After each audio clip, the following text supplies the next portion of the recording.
दोस्तों, 25 जुलाई 2000 की शाम करीब 4 बजे एयर फ्रांस फ्लाइट 4590 पेरिस से न्यूयॉर्क जाने के लिए तैयार थी। लेकिन यह कोई आम उड़ान नहीं थी, यह थी सुपरसोनिक कॉनकॉर्ड विमान की उड़ान। एक ऐसा जहाज जो आवाज की गति से दोगुनी तेज उड़ सकता था, यानी गोली जैसी रफ्तार से। आमतौर पर पेरिस से न्यूयॉर्क का सफर सामान्य हवाई जहाजों से 8 घंटे में पूरा होता है, मगर यह कॉनकॉर्ड सिर्फ 3.5 घंटों में यह दूरी तय कर लेता था। उस समय इस विमान में सिर्फ अमीर और वीआईपी लोग ही सफर कर सकते थे, क्योंकि इसका टिकट $12,000 का था, जो आज की कीमत में लगभग $20,000 या 1.5 मिलियन रुपए के बराबर होता है।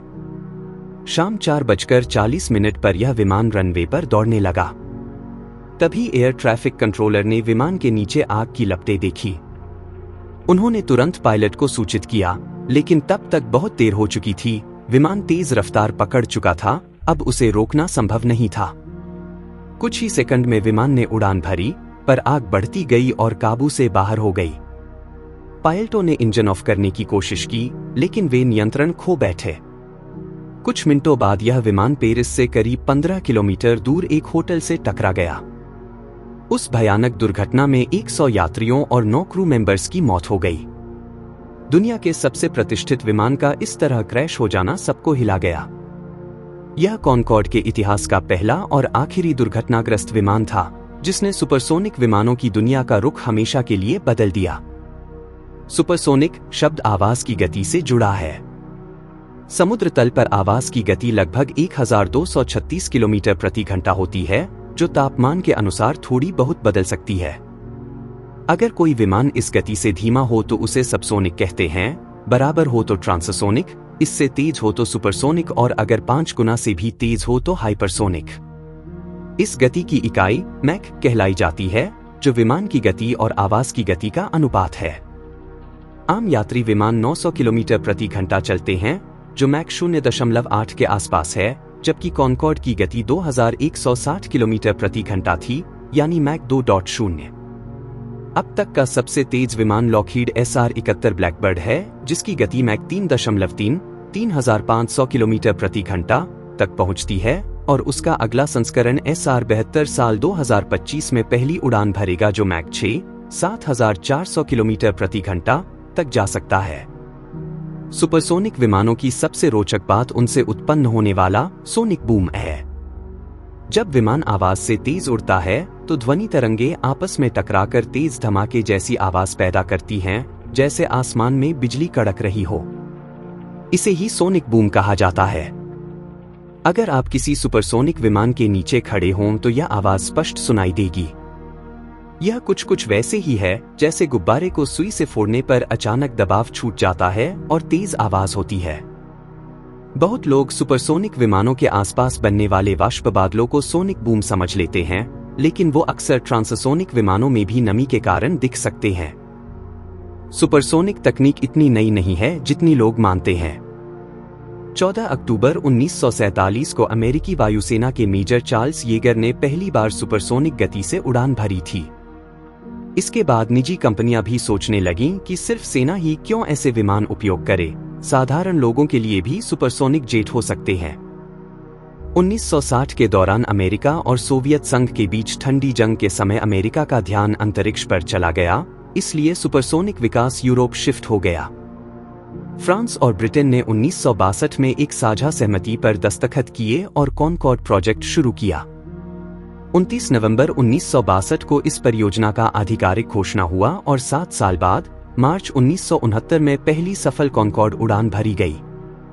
यह दुनिया की पहली ऐसी सुपरसोनिक फ्लाइट थी जिस पर सामान्य लोग भी यात्रा कर सकते थे। इसका टैगलाइन था अराइव बिफोर यू लीव, यानी छोड़ने से पहले ही पहुंच जाओ, क्योंकि यह यूरोप से अमेरिका तक का सफर आधे समय में पूरा कर देती थी। इसके नाक का डिजाइन सबसे अद्वितीय था। उसे टेक या लैंडिंग के समय नीचे झुकाया जा सकता था ताकि पायलट को बेहतर दृश्यता मिले, और उड़ान के समय ऊपर कर लिया जाता था बेहतर एरोडायनामिक्स के लिए। इसके अंदर लगभग 100 यात्री ही बैठ सकते थे और धीरे धीरे इसका इंटीरियर अत्यंत लग्जरी हो गया, जहां कवियार और शैंपेन परोसी जाती थी। कॉनकॉर्ड में यात्रा करना एक स्टेटस सिंबल बन चुका था। 90 के दशक में सेलिब्रिटीज, स्पोर्ट्स स्टार्स और राजनेता इसमें जरूर उड़ते थे। 25 सालों तक इसका सेफ्टी रिकॉर्ड बेहद शानदार रहा, कोई दुर्घटना नहीं हुई।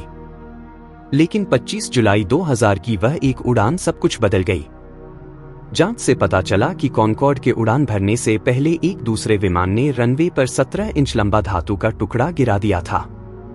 कॉनकॉर्ड के टायर से वह टकराया और टायर फट गया। उसके टुकड़े तेज रफ्तार से विमान के पंख के नीचे टकराए, जिससे फ्यूल टैंक फट गया। ईंधन लीक हो गया और गर्म इंजन की स्पार्क से आग लगी। कंट्रोलर ने देखा पर अब विमान रुक नहीं सकता था। आग बढ़ती गई, विमान धीरे धीरे नियंत्रण से बाहर हो गया और होटल से टकराकर सब कुछ खत्म हो गया। लोगों को यकीन नहीं हो रहा था कि जो विमान इतना सुरक्षित और शाही माना जाता था, वो भी डूब सकता है, बिल्कुल टाइटैनिक की तरह। इस एक दुर्घटना ने उसकी प्रतिष्ठा को तहस-नहस कर दिया। एयर फ्रांस और ब्रिटिश एयरवेज ने सभी कॉनकॉर्ड विमानों को अस्थायी रूप से रिटायर कर दिया। 2001 में जांच के बाद उन्हें फिर से उड़ाया गया, मगर तभी सितंबर 2001 में वर्ल्ड ट्रेड सेंटर अटैक हो गया और पूरी एविएशन इंडस्ट्री गिर गई। लोग उड़ानों से डरने लगे। कॉनकॉर्ड के साथ दूसरी समस्याएं भी थीं। इसका सोनिक बूम हर रोज सुनना लोगों के लिए परेशानी बन गया, इसलिए इसकी रूट समुद्र के ऊपर रखी गई। फ्यूल खपत साधारण विमान से 4 गुना ज्यादा थी, जो न आर्थिक था न पर्यावरण हितैषी। मेंटेनेंस का खर्च भी भारी था। ब्रिटिश एयरवेज के लिए हर साल लगभग 1 बिलियन पाउंड। इतनी महंगी टिकट के बदले सीट भी संकीर्ण थी, जबकि उसी राशि में पहली क्लास या बिजनेस क्लास ज्यादा आरामदायक थी। धीरे धीरे मांग घटती गई और 2003 में दोनों एयरलाइंस ने कॉनकॉर्ड को हमेशा के लिए रिटायर कर दिया। 24 अक्टूबर 2003 को आखिरी कॉनकॉर्ड उड़ान भरी। वह इतिहास की आखिरी व्यावसायिक सुपरसोनिक फ्लाइट थी। 20 साल बाद भी कोई ऐसी उड़ान नहीं है। अक्सर तकनीक समय के साथ आगे बढ़ती है, लेकिन यह एक ऐसा क्षेत्र था जहां तकनीक पीछे चली गई। फिर भी उम्मीद बाकी है। बूम नाम की एक नई अमेरिकी कंपनी सुपरसोनिक विमान फिर से बना रही है और यूनाइटेड एयरलाइंस ने 15 ओवरचर विमानों का ऑर्डर दिया है, जो मैक 1.7 की गति से उड़ सकेंगे। अगर सब कुछ योजना के अनुसार चला तो 2029 तक फिर से हम सुपरसोनिक उड़ान का अनुभव ले सकेंगे।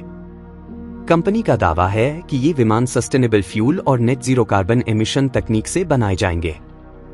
हालांकि इनकी गति कॉनकॉर्ड से थोड़ी कम, मैक 1.7 होगी, फिर भी दुबई से सिंगापुर जैसा 7 घंटे का सफर सिर्फ 4 घंटे में पूरा हो जाएगा। शायद एक दिन फिर से हम उस समय को देखें जब आवाज की दीवार को तोड़ना फिर से मानव तकनीक का गौरव बन जाएगा।